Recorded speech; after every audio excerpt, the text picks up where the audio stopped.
Bonsoir, Odon Lafontaine. Bonsoir. Alors, Odon Lafontaine, Olaf, nous vous recevons effectivement à ces deux titres pour avoir écrit d'abord ce grand secret de l'islam, dont je précise qu'il est téléchargeable gratis sur Internet. Combien de téléchargements avez-vous pu observer ? Voilà, c'était difficile à quantifier. Depuis mon site en direct, je suis à 55 000, peut-être plus que ça. Alors il y a un site après, ça circule. un site homonyme, voilà. Le grand secret de l'islam. C'est tout ce que je peux mesurer en fait, parce qu'après ça circule dans la nature et ça circule, oui, de main en main. Et voilà, de bouche à oreille, par mail, de façon virale. C'était le but de la manœuvre et ça marche très bien. Alors on va y revenir évidemment. Le grand secret de l'islam, c'est un effort conséquent de vulgarisation, avec force pédagogie, d'une thèse intitulée « Le Messie et son prophète », publiée il y a plusieurs années sous la plume du père Édouard Marie-Gallet. Mmh. Vous êtes intéressé à ces travaux, vous avez voulu les porter à l'attention du plus grand nombre dans une langue évidemment plus accessible. Exactement. Le père Édouard Marie-Gallet a soutenu une thèse en théologie et histoire des religions. Le moins qu'on puisse dire, c'est que c'est pas accessible au plus grand nombre. Il a rassemblé une énorme documentation, il s'exprime dans un langage assez châtié, et il s'est surtout attardé sur des points durs, des points délicats de l'histoire, mais il n'a pas vraiment raconté l'histoire. Et moi, ce que j'ai voulu faire, c'est à partir de ces découvertes, raconter l'histoire en fonction de ce que, pour le coup, les historiens connaissent à peu près sans difficulté, pour ce qui est, je sais pas moi, de l'opposition entre les Perses et les Byzantins. Bon, le père Gallet avait pas à faire porter l'effort de sa thèse là-dessus, quoi. Et ce faisant, ça m'a fait approfondir ce sujet de l'islam et me rendre compte, comment on pourrait appeler ça, rendre compte en fait de ce qu'il y avait de ce qu'il y avait dans le moteur de la voiture islam, en fait. Essayer de comprendre un peu ce qui se passe dans la cuisine. Mobile. Le mobile et le fonctionnement. Le fonctionnement, en fait. Qu'est-ce que c'est vraiment que l'islam au sens de la foi, de la croyance, en fait. Parce que ce travail historique nous permet justement de comprendre les origines très lointaines de l'islam à partir d'une idée chrétienne dévoyée qui est celle que on pourrait sauver le monde avec un programme politique. Cette idée, on peut la dater, en dater l'apparition au 1er siècle, après justement l'apparition des idées chrétiennes et à la suite de leur dévoiement. Et de fait, on a avec l'islam une des premières, comment on pourrait appeler ça, une des premières idéologies qui se déploie dans l'histoire. Une idéologie, on peut la définir comme étant un système politique qui se sert de la notion de salut, de la notion de délivrance du mal, pour se légitimer, pour se justifier, en fait. Vous voyez, on dit qu'il y a des califes, par exemple, qui ont porté le titre de Farouk, sauveur. Ils étaient sauveurs, en fait. Ils sauvaient le monde par leur action politique. Et ça, c'est ce qu'il y avait aux origines même de l'islam, depuis qu'il s'est transformé en diverses péripéties au fil d'un long processus historique dans l'islam qu'on connaît aujourd'hui. Et c'est toujours ce qui anime au plus profond les musulmans les plus croyants. Les musulmans les plus croyants, jusqu'aux djihadistes et aux pires radicalisés, pensent que l'application de l'islam serait la solution pour venir à bout de tous les maux de la terre. Ce qui n'est pas aberrant de la part des religieux, quelle que soit la religion que l'on professe. Ce qui n'est pas incongru, ce qui n'est pas exceptionnel en soi. Alors, c'est devenu quelque chose de commun aujourd'hui. C'était complètement incongru à l'époque du Christ. Ça n'existait pas, ce genre de pensée. Et il faut comprendre une chose, c'est que dans le christianisme, dans les idées chrétiennes, il n'est pas question d'appliquer un programme politique pour venir à bout du mal qui accable le monde.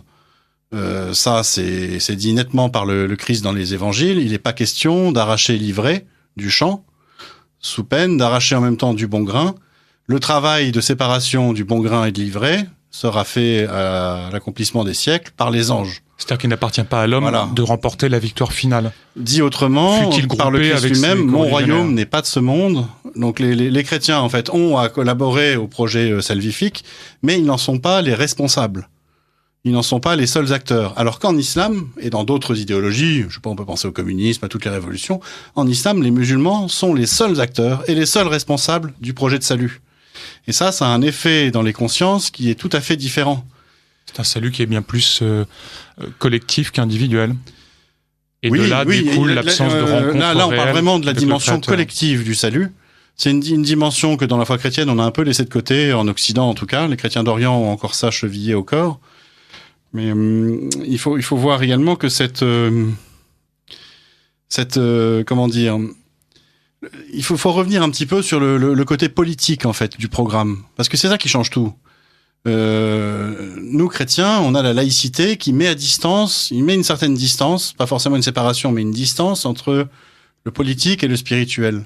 Quand tout est mêlé, en fait, et qu'il n'y a plus que le politique, qui est le spirituel et qui est le politique en même temps, je vous le disais, les effets psychologiques sont vraiment différents.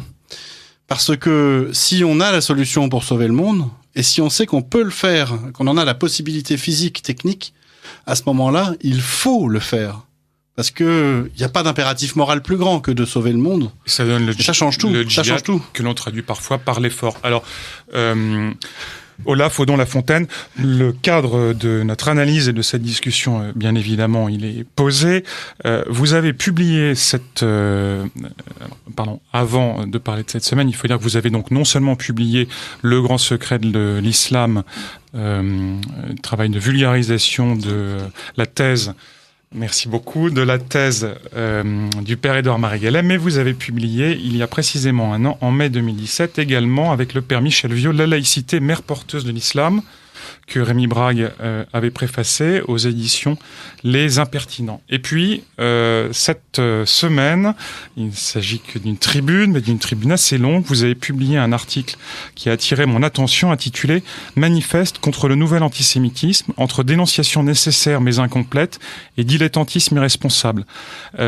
C'est intéressant, Olaf, qu'avec vos connaissances théologiques, vous ayez pris en quelque sorte position dans ce débat.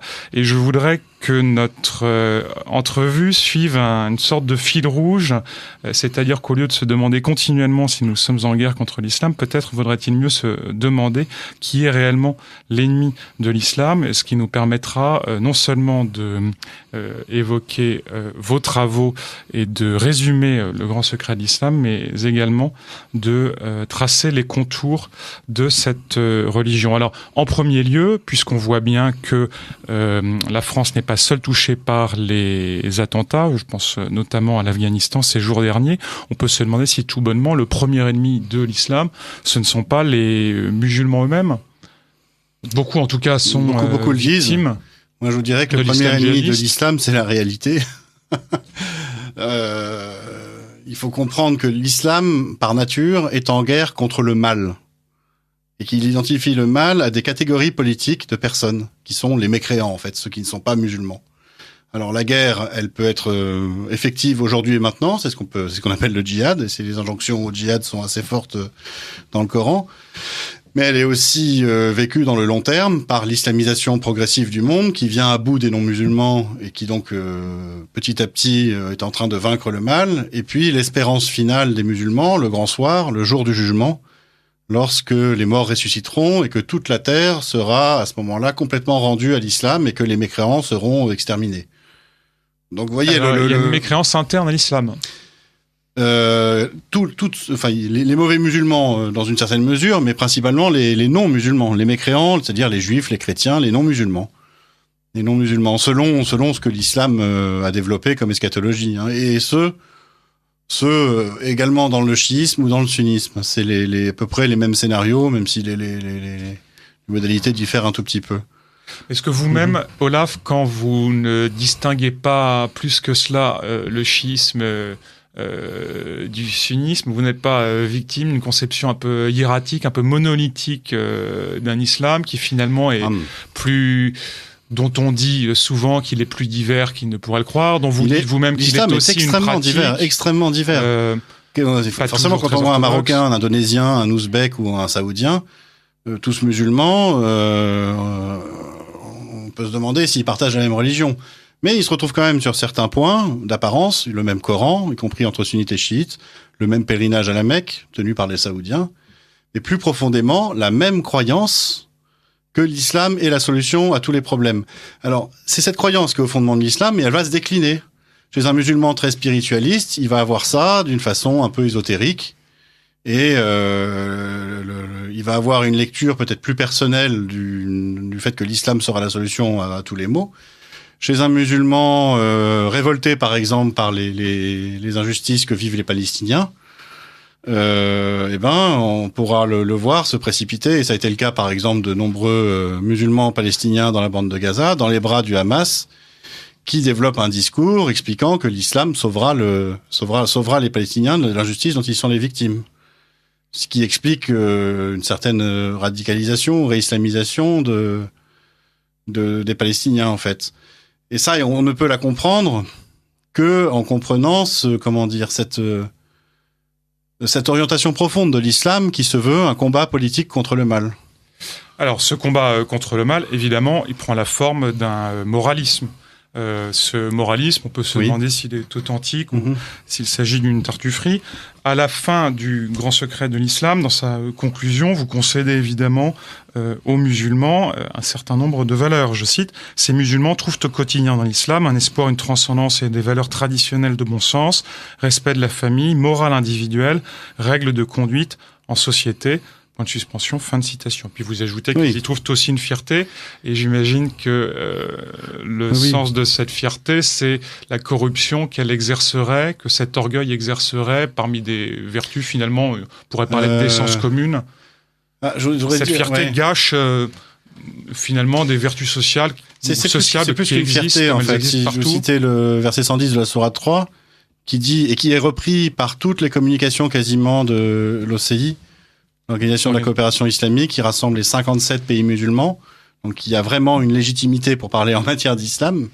Ce verset dit, c'est Dieu qui parle, vous êtes la meilleure des communautés qu'on ait fait surgir parmi les hommes, et ça s'adresse aux musulmans, enfin les musulmans le comprennent comme ça.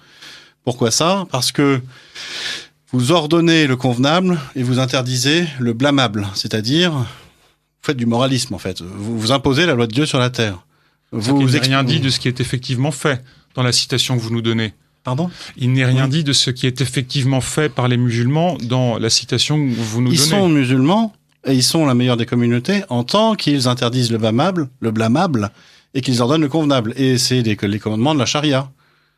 Interdire le blâmable, ordonner le convenable, ça fait partie des piliers dont on parle jamais. On parle toujours des 5 piliers de l'islam qui sont les piliers individuels, de la foi individuelle. Mais l'islam, c'est aussi une pratique collective, dans laquelle, collectivement, les musulmans, en tant que communauté, se doivent d'ordonner le convenable et d'interdire le blâmable. Ça peut se traduire à l'extrême par la police de la charia dans les quartiers musulmans, qui interdit le blâmable et ordonne le convenable selon ce que dit la loi de Dieu. Et grâce à ça, petit à petit, le monde est sauvé du mal, puisque le mal est défini par ce qui contrevient à la loi de Dieu.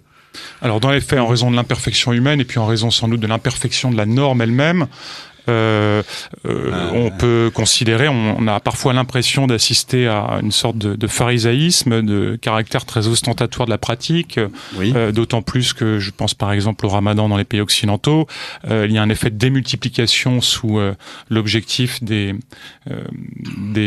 caméras. Vous écrivez la phrase suivante dans La laïcité, mère porteuse de l'islam, avec le père Michel Viau. Le Coran présente ainsi systématiquement l'islam et donc le sens de la vie musulmane en termes d'efforts désagréables, de frustration et de récompenses promises par Dieu, décrites en termes de butin et jouissance. Fin de citation. C'est la vraie signification de la morale courante de l'islam, l'idée de peine que l'on ressent soi-même et que du coup on est d'autant plus porté à infliger aux autres.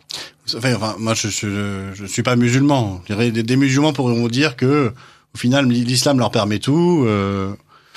Mais je dirais que dans leur immense majorité, il suffit d'observer de façon un peu sociologique le fait musulman. Ben, c'est ce qu'on voit en fait. C'est-à-dire la morale musulmane n'est pas une chose facile à vivre. Enfin, il y a des arrangements. Hein. La polygamie, par exemple, ou d'autres commandements. Mais derrière, vous voyez bien que ça a à voir en fait avec une forme de matérialisme. C'est ça que je voulais plutôt dire avec ce passage, c'est que c'est une espèce de moralisme un peu simple en fait, où on vous dit faites un effort, vous aurez une récompense, et cette récompense sera très terrestre. Une morale de boutiquier un petit peu, c'est-à-dire qu'on attend une rémunération pas forcément immédiate, c'est un peu mais à un la marché en hauteur quelque de ce qu'on sorte a qu'on passerait consenti. avec Dieu. Oui, c'est un peu un marché qu'on passerait avec Dieu. Alors je sais que ce genre de pratique a déjà été utilisé beaucoup dans le christianisme, en expliquant que il faut endurer une vie de souffrance sur terre pour pouvoir gagner son ciel, par exemple. En islam, moi, ce que je vois, c'est que... Mais il n'y a pas de notion ça façonne, d'automaticité, peut-être. Bah, ce qui est compliqué en islam, c'est qu'il est censé y avoir une notion d'automaticité, mais cette notion-là vient en conflit avec la toute-puissance qu'on prête à Dieu. Si Dieu est absolument tout-puissant, alors il n'est même pas tenu par sa parole. Y compris, il n'est même pas tenu de récompenser celui qui a fait sa volonté. Parce que c'est une toute-puissance, mais qui n'est pas aimante, ou qui n'est pas principalement aimante. C'est qu'elle est absolument toute-puissante. Si elle était contrainte par elle-même, elle ne serait plus toute puissante. En islam, Dieu n'est même pas contraint par sa parole. Il peut abroger sa propre parole, la reprendre et donner par exemple des versets qui vont aller à l'encontre de versets qui auraient été révélés précédemment. Vous voyez derrière que d'un point de vue, comment on peut dire, de l'action psychologique que ça peut avoir chez les croyants, ça travaille. Ça travaille, ça pousse pas. Donc ça façonne des psychologies qui sont... je dirais, prête à se soumettre d'une certaine façon. Alors évidemment, c'est pas le cas de tous les musulmans, je veux pas généraliser, mais c'est les principes que moi je vois à l'œuvre dans le Coran, et je suis pas le seul, hein, je peux appuyer sur certains islamologues pour le dire. Mais pour revenir à ce que vous disiez, derrière, il faut comprendre que la foi musulmane, elle pousse à un matérialisme en fait. Elle pousse à chercher ici-bas sa propre récompense. Même s'il y a la promesse du paradis, le paradis reste quand même décrit de façon hyper matérielle, avec des petits garçons et des vierges et des mets délicieux et des rivières de vin. Extrêmement matériel. Hein.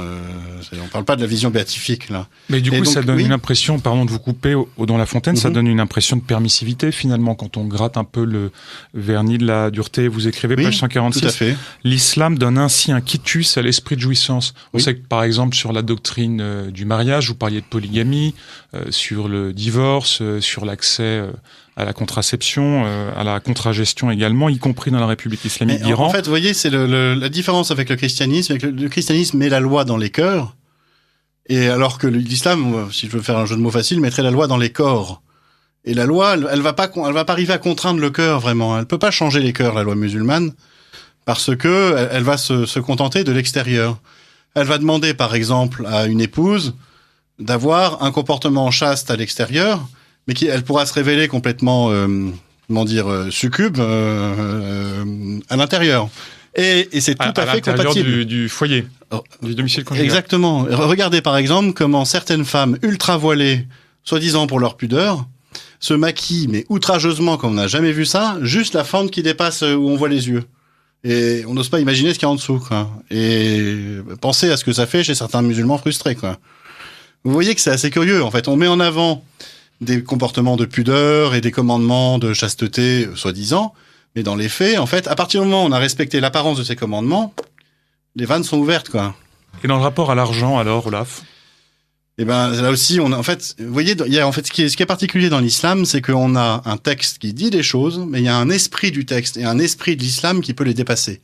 C'est-à-dire que vous avez dans le Coran une régulation de ce que pourrait être le prêt à intérêt, une interdiction même de l'usure.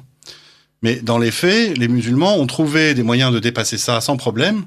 Et vous avez aujourd'hui toutes les banques occidentales et toutes les banques musulmanes également qui proposent des solutions dites de finance islamique pour dépasser cet interdit.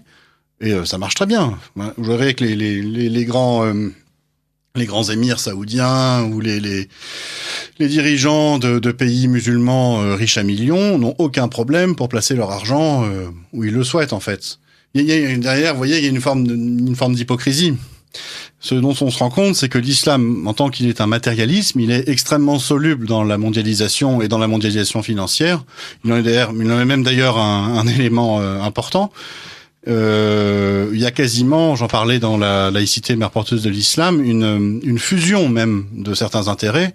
Quand on voit par exemple que la fortune des Ben Laden, la grande famille des Ben Laden saoudienne, Bon, on connaît Oussama, mais la famille là-bas est vraiment influente et a fait toute une fortune dans le BTP.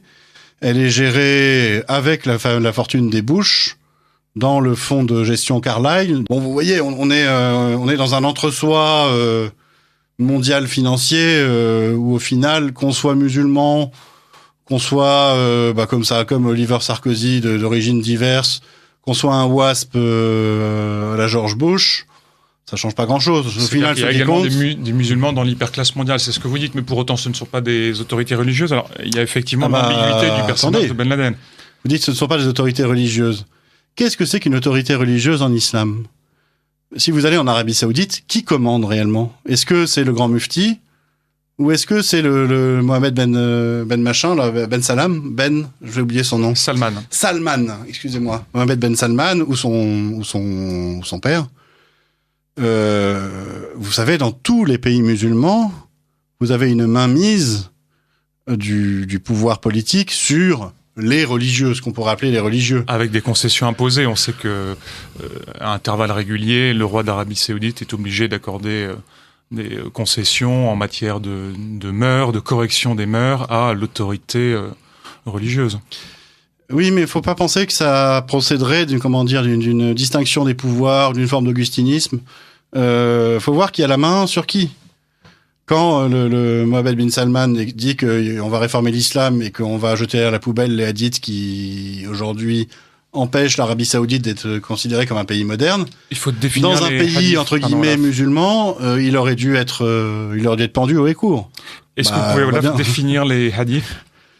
C'est les propos qu'on a prêtés au prophète de l'islam, Mahomet, et à ses compagnons, et qu'on a mis par écrit petit à petit à partir du 9e, 10e, 11e siècle, et qui constituent l'essentiel du corpus, enfin une grosse partie du corpus de la tradition musulmane.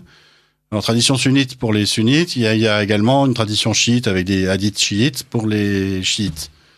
Et c'est un élément très important de la foi musulmane. C'est-à-dire que sans le hadith, vous comprenez pas en fait ce qu'il y a dans le Coran.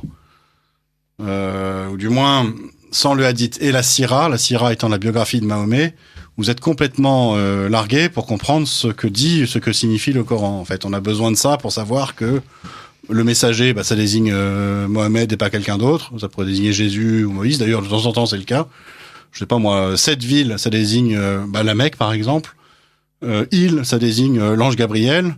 Toutes ces gloses qu'on rajoute dans les Corans pour en faciliter la lecture, elles viennent de la tradition musulmane elle-même. Si vous prenez un Coran sans ces gloses-là, et même si vous prenez un Coran dans les états dans lesquels on les trouve on va dire au 8e ou au 9e siècle, je mets quiconque au défi de le comprendre, en fait.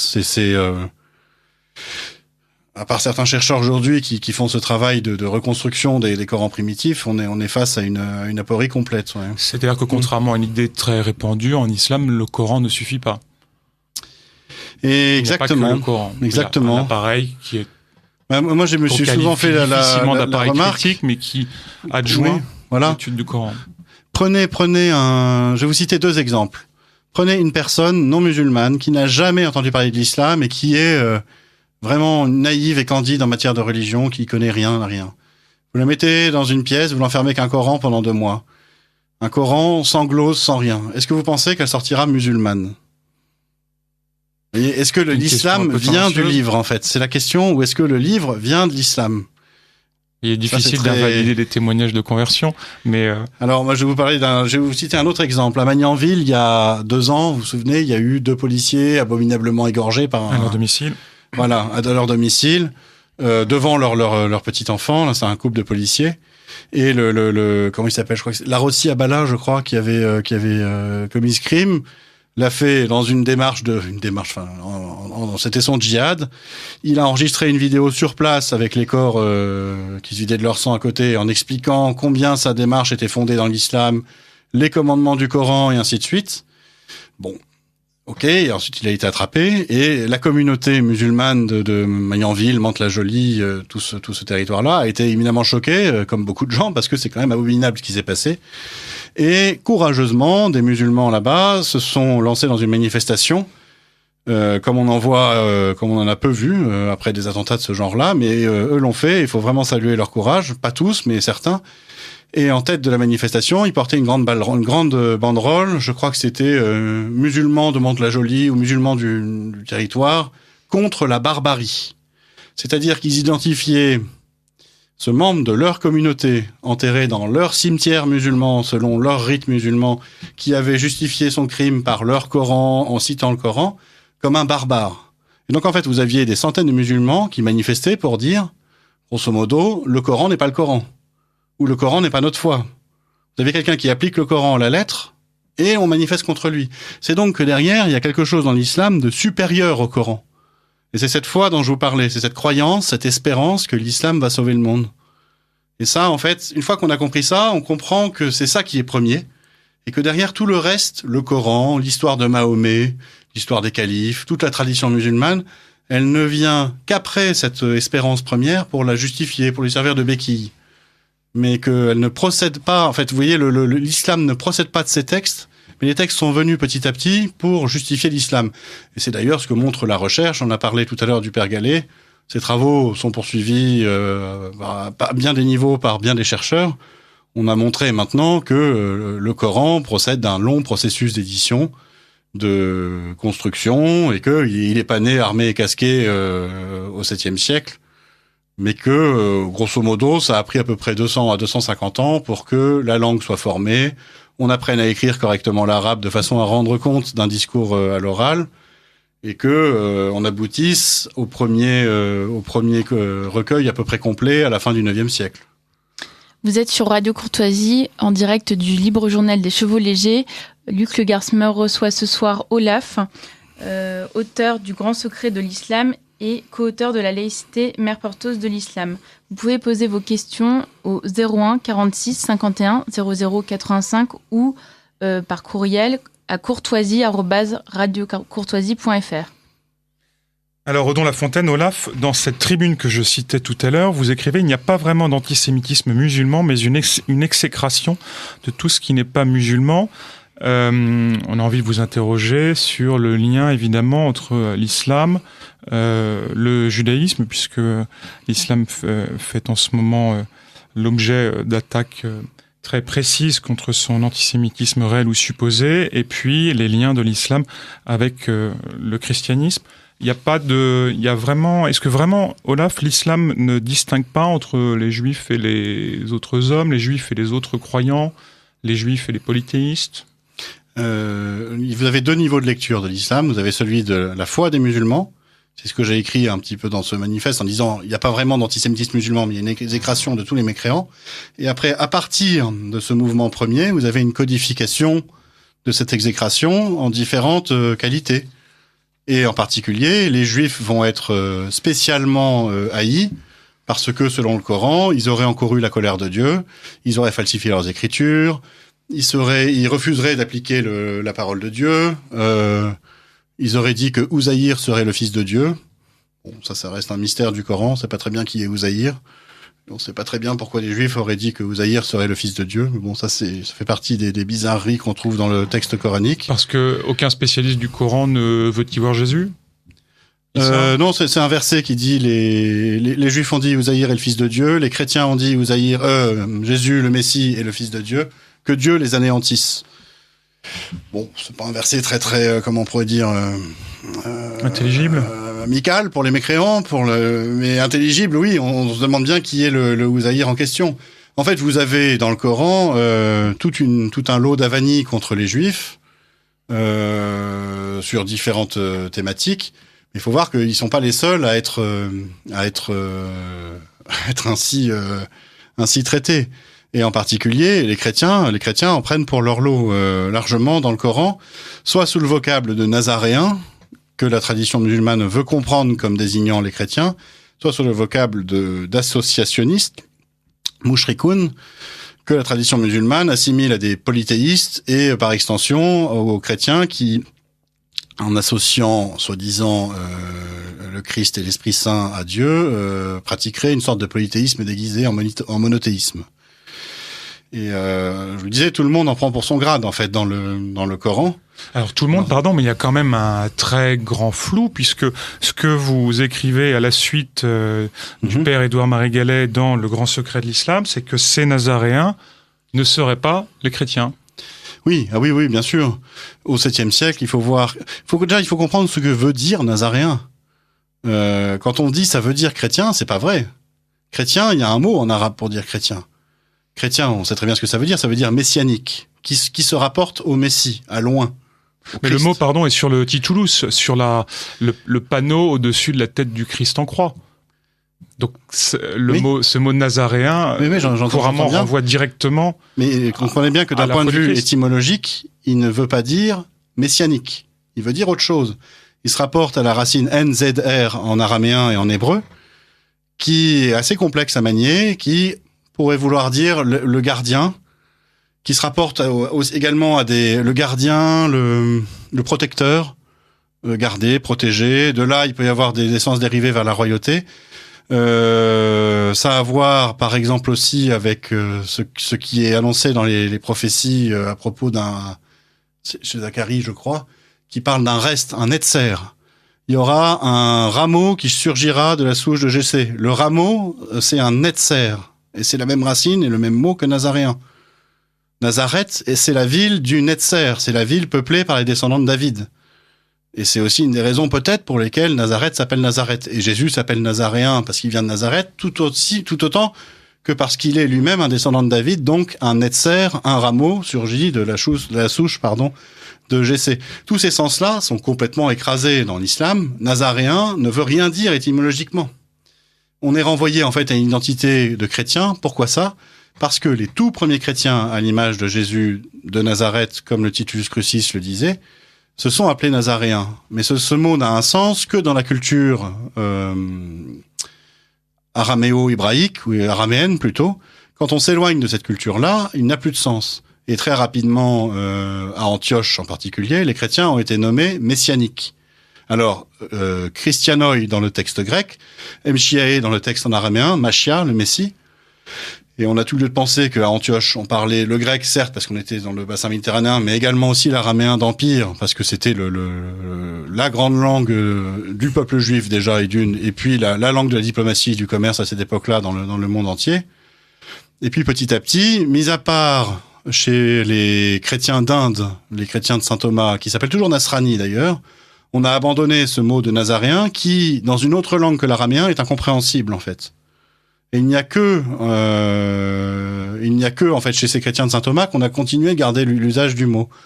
Au 7e siècle, on n'a plus de traces de l'usage de ce mot de nazaréen, hormis où ça, chez les pères de l'Église, chez certains historiens de l'Église, qui identifient des sectes judéo-chrétiennes qu'ils appellent nazaréens ou nazaréennes, comme Saint Jérôme par exemple, qui parle des nazaréens, et qui sont des juifs qui ont reconnu le Christ comme Messie, mais qui ont conservé la pratique de la loi mosaïque, et qui derrière, dans l'appréciation qu'en donnent ces différents historiens et pères de l'Église, on comprend, ne sont pas vraiment des chrétiens en fait. Ce Jésus n'est pas le Fils de Dieu, n'est pas le Seigneur et Sauveur, il est avant tout comment on pourrait dire ça ? Il est avant tout ce que les prophéties, une certaine interprétation des prophéties juives voulait voir. Chez, je crois que c'est Épiphane de Salamine, on a une description des Nazaréens en Syrie comme étant des Juifs ayant reconnu Jésus comme le roi d'Israël et attendant qu'il restaure la royauté. Si je me trompe pas, je dis ça de mémoire, il faudrait que je retrouve les textes. Vous voyez qu'on est un peu loin là de la conception du Jésus de Nazareth tel qu'il a été en fait. Donc cette communauté attend toujours le Messie, elle s'oppose aux chrétiens en formation, elle s'oppose aux chrétiens qui voient le Messie dans Jésus, mais également... Elle s'oppose également aux autres juifs. On a affaire à des communautés juives, entendons-nous. Et donc ils forment en fait une espèce de voie du juste milieu entre les chrétiens qui auraient exagéré dans leur foi en faisant de Jésus Dieu, et les juifs rabbiniques qui encourent la colère de Dieu. Et là, on retrouve exactement les formulations de l'islam, ou plutôt je les emprunte à l'islam. Pourquoi ça ? Parce qu'ils recouvrent les textes sacrés, la Torah, les livres prophétiques, ils les caviardent, ils les recouvrent, en écrivant de main d'homme des textes qu'ils prétendent sacrés, et qu'ils placent au-dessus. Et ça s'appelle les Talmuds.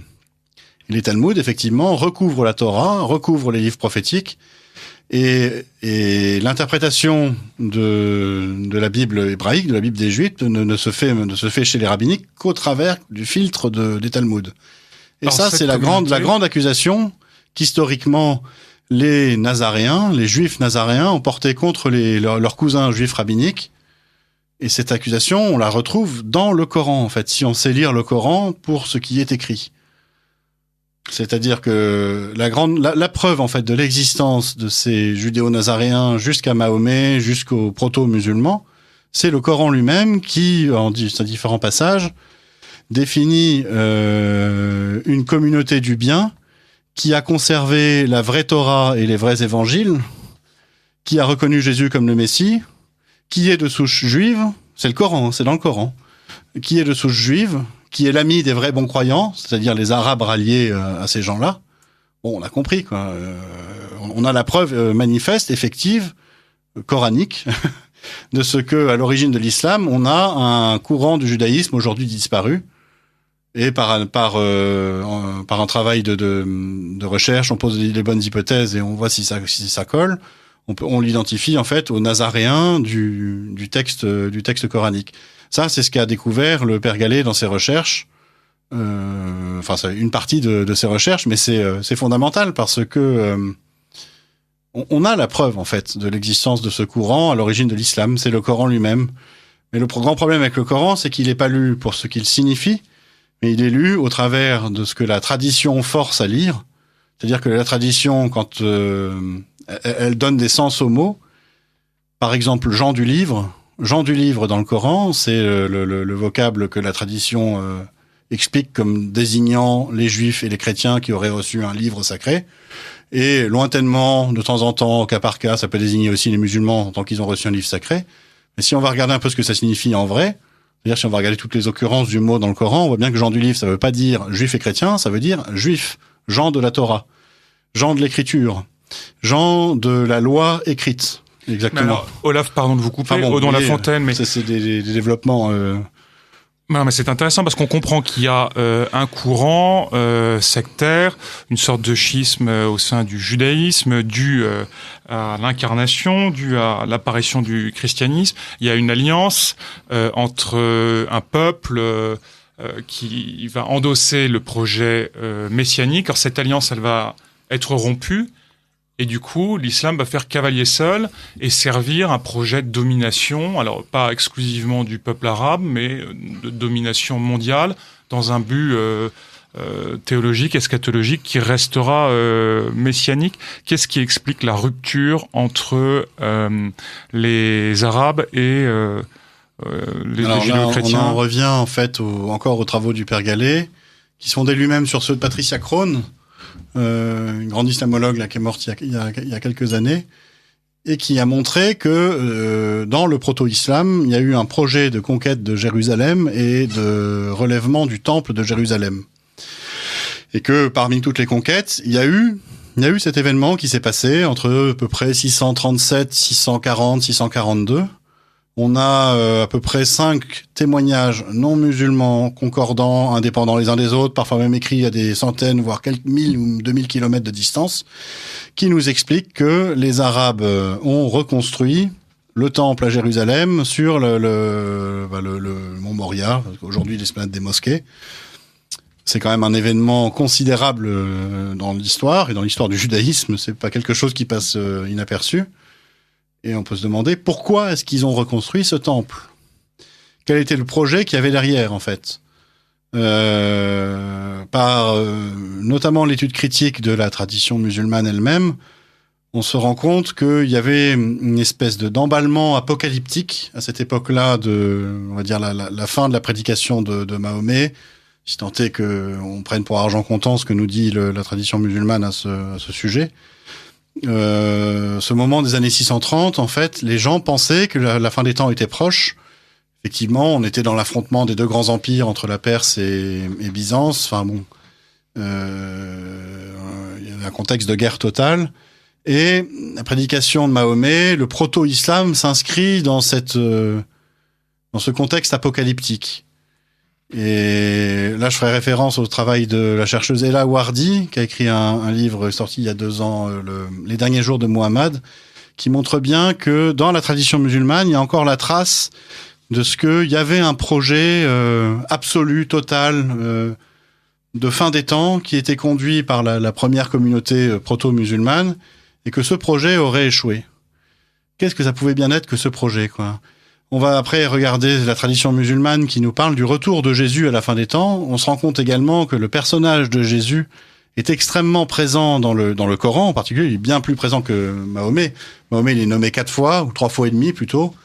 Et d'ailleurs, on a montré que ces 4 occurrences sont toutes des interpolations. C'est-à-dire des ajouts ultérieurs. Des ajouts ultérieurs. Ça peut se voir dans les manuscrits, puis ça se voit surtout dans l'étude exégétique. Ça, ici, c'est le travail du père Gallet et avec le père Moussali. En tout cas, le personnage de Jésus, c'est le grand prophète. C'est lui le grand messager, et il est attendu. Et dans la tradition musulmane, on nous explique qu'il revient à la fin des temps, qu'il vient juger le monde avec justice, qui va descendre sur terre et qu'il va établir le royaume, en fait. Et on comprend que par différentes analyses que ce projet n'avait été initialement un projet à vue d'homme, en fait. Il y avait la volonté, l'espérance que Jésus allait redescendre ici, maintenant, tout de suite, pour, dans le contexte apocalyptique, sauver le monde du mal, en fait. Alors, la parousie ne se produisant pas. Voilà, la parousie ne se produit pas. On peut penser que la crise entre les Arabes et les Juifs inspirateurs, les Juifs nazaréens inspirateurs, a pu se produire à partir de ce moment-là. On en a certains échos possibles dans la décision du calife Omar d'expulser tous les Juifs d'Arabie vers 640 ou 42, quelque chose comme ça. Je dis ça de mémoire, mais je crois que c'est dans ces eaux-là. On a la tradition musulmane qui, d'une façon assez inexplicable, nous raconte comment, d'un coup d'un seul, on se serait mis à massacrer tous les Juifs avec qui on était alliés auparavant, ce qui est quand même un retournement de veste assez important. On a des sources extra-musulmanes contemporaines au 7e siècle. Je pense à une chronique arménienne dite du pseudo-Sébéos, qui nous raconte l'opposition et la dispute entre les Arabes et les Juifs, justement à propos de l'occupation du temple reconstruit et des sacrifices qu'il fallait y faire et du type peut-être de culte qu'il fallait y mener. Et on peut imaginer tout à fait que la crise entre les Juifs nazaréens et les Arabes se soit produite à cause de ça, à cause de l'échec du projet de faire revenir Jésus en rétablissant le vrai culte juif sacrificiel à Jérusalem avec le vrai temple et des vrais Juifs obéissant aux vraies règles de Moïse. Alors, les années et les siècles et plus d'un millénaire a passé depuis. Odon Lafontaine, on voit bien comment le Coran incréé est un mythe. On voit bien quelle est l'historicité du Coran d'abord, de l'islam ensuite. Je voudrais arriver à une question qui sera une question finale, mais qu'il faut développer. C'est la question autour d'une expression un peu étonnante à laquelle beaucoup prétendent aspirer. Je veux parler de l'islam des Lumières. Alors, est-ce que c'est un oxymore? Est-ce que ça a un sens? Et surtout, est-ce que la réforme, on voit bien que l'islam a continuellement été fait et refait, c'est ce que vous avez expliqué ce soir. Est-ce que la réforme adoucit ou au contraire radicalise en matière d'islam? Alors, il faut comprendre que la réforme en islam, elle n'a pas du tout le même sens que ce que l'Occident a donné au mot de réforme. Chez nous, dans nos sociétés post-chrétiennes sécularisées, réforme, ça veut dire mettre de l'eau dans son vin, de messe, et en quelque sorte mettre la religion à distance pour le remplacer grosso modo par les droits de l'homme. Voilà à peu près la chose dite de façon très très rapide et un peu crue. En islam, la réforme, c'est le retour au principe de l'islam. Et cette réforme, c'est bien pourquoi, on parle de fondamentalisme. Oui, régulièrement, il y a une espèce d'hygiène qui pousse à retourner aux fondamentaux, ce que n'est pas du tout un christianisme catholique, par exemple. Il n'y a pas ce désir de vivre comme au premier temps. Si vous prenez le christianisme catholique, vous avez régulièrement une espèce d'explosion de fondamentalisme qui s'appelle la sainteté, et vous avez des grands saints qui sont des fondamentalistes chrétiens et qui transforment le monde en étant vraiment absolument chrétien. Il n'y a pas cette idée, pardon, de remonter le temps. Mais vous voyez que c'est pas tout à fait le même genre de fondamentalisme. Oui. Alors, mais si je reviens sur ce qui s'est passé en islam, l'islam, si on passe les siècles assez rapidement, s'est construit comme un immense empire, et il y a eu une espèce de construction pyramidale, en fait, avec un calife, un sultan tout en haut, qui avait un pouvoir religieux, qui avait le pouvoir politique, et une religion et un pouvoir qui partaient du haut et qui infusaient toute la pyramide. Tout ça, ça a été mis en cause, tout ça, ça a explosé à partir de la décadence de l'Empire ottoman et de l'explosion, on va dire, du développement de l'Occident, qui petit à petit a complètement colonisé et soumis l'islam. C'est manifeste, par exemple, avec la colonisation financière et commerciale des Anglais en Inde, en Égypte, dans l'Empire ottoman, dès la deuxième moitié du XVIIIe siècle. C'est extrêmement manifeste par le débarquement des soldats du Directoire à la fin du XVIIIe siècle sous le commandement de Bonaparte en Égypte, où là, de facto, les musulmans sont subjugués. On voit bien que une troupe de quelques dizaines de milliers d'hommes, par leur technique, par leur avancée scientifique, par l'artillerie mobile dont ils disposent, bat à plat de couture des troupes 10 fois plus nombreuses musulmanes. Et c'est un cataclysme, en fait. On sait bien, Olaf, que l'islam se nourrit justement de ces ruptures et en un sens de ces échecs. Donc l'islam... on le sait maintenant, parce qu'on l'a vu à ce moment-là.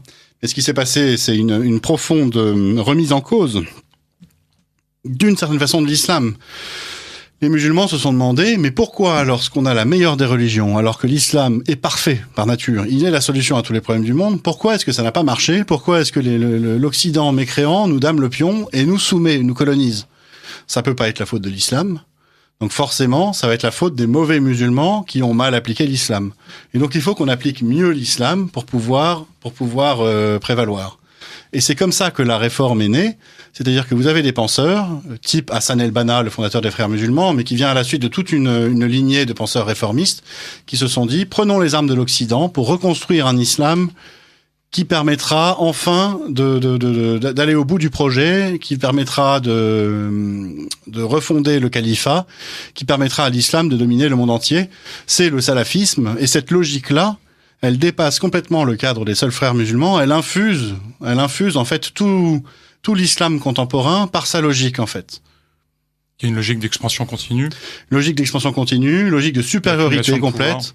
Je vous ai parlé tout à l'heure du verset 110 de la sourate 3 qui établit les musulmans comme la meilleure des communautés. Et derrière, ça veut dire qu'il y a une division de l'humanité en deux camps. Le camp du bien, le camp des meilleurs, le camp des musulmans, ceux qui vont prévaloir à la fin des temps et qui doivent prévaloir aujourd'hui et maintenant. Et le camp des autres, le camp des mécréants, qu'éventuellement on peut tolérer pendant un temps, sous le régime de la dimitude ou d'autres, jusqu'à temps que on s'en débarrasse. Et quoi qu'il arrive à la fin des temps, on s'en débarrassera. Alors, en conclusion, Olaf, cette riche entrevue, d'abord inviter nos auditeurs à lire et relire et diffuser, faire circuler le grand secret de l'islam, et puis également la laïcité, mère porteuse de l'islam, que vous avez écrit en collaboration avec le père Michel Viau. En conclusion, si vous permettez, je voudrais en lire un bref extrait. L'islam apparaît ainsi pour ce qu'il est, c'est-à-dire historiquement un produit dérivé du judaïsme, et plus encore, et même essentiellement du christianisme, produit dérivé qui refuse de s'assumer comme tel. Au contraire, dans un phénomène d'inversion accusatoire, il estime que ce serait le judaïsme et le christianisme qui seraient ses sous-produits, qui seraient des croyances falsifiées et déformées à partir de l'enseignement d'authentiques prophètes de l'islam, comme Moïse ou Jésus l'aurait été. Fin de citation, c'est donc à la page 154 de La laïcité, mère porteuse de l'islam.